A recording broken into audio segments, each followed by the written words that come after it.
عزیزم برای چه ماشین گیرمون نمیاد؟ وای ماشین وای عزیزم برای چه ماشین گیرمون نمیاد؟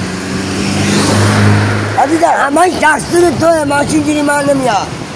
برو جای قالم سید ماشین گیرمون بیاد. با اون چه نقشه خوبیه. عزیزم تا ماشین گیرم نومده تو نیابی باش. برو اون وقترم دماغت معلومه.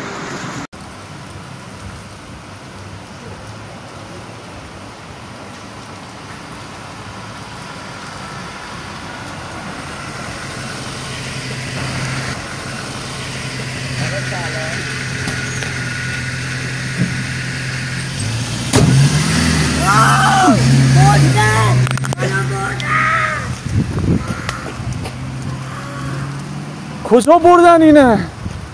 خب نقشش خیلی خوب بود. حالا بردنش دیگه نمیارنش. واو عجب نقشه خوبی بود، ولی چرا نگفت بیا بیرون؟ دیگه رفت تمام.